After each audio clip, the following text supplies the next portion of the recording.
Well, hey there, Aletheia Church. Just going to spend a few minutes recapping my sermon from this past Sunday, where we looked at the last 9 verses or so in Ruth chapter 4 and finished up our series in the book of Ruth. And really, in many ways, we were trying to tie our entire time in the book of Ruth together to understand just these threads and themes of redemption that we see throughout the book of Ruth together.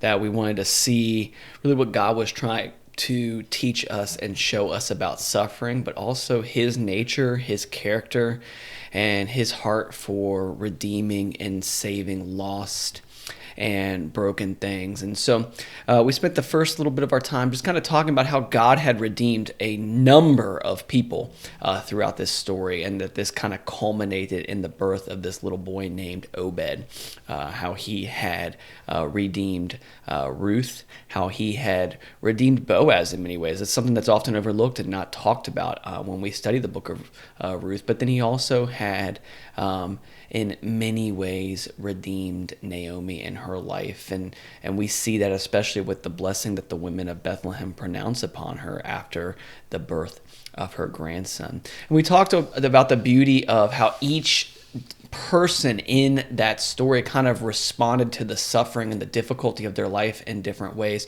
But God was faithful to each and every one of them.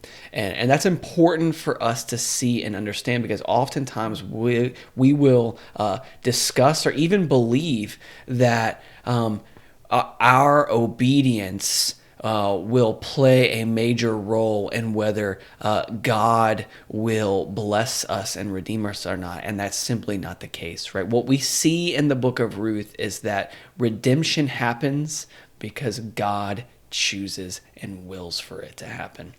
And so the last thing we just talked about is how in the midst of all the suffering going on in Ruth's life and Naomi's life, God has a much bigger picture of the redemption that he's going to bring, not just to them, but to the nation of Israel through Obed, and then through Jesse, and ultimately through King David, how he's going to redeem them and save them, right, from horrible judges and horrible leaders that had plagued them for years and years. And we finished up by just talking about how Jesus is the better Obed, how he is our suffering servant who died and suffered in our place, and is our guide and our ultimate picture of what suffering can bring to us. And so I hope you guys will spend time talking about the reality of suffering and how God can still be faithful in the midst of all of that. I also hope that you guys will spend some time in prayer working through just asking God to be merciful and gracious to us, even when we might respond to our suffering like Naomi. I'm praying for you guys. I love you. Have a wonderful week. Go and be the church.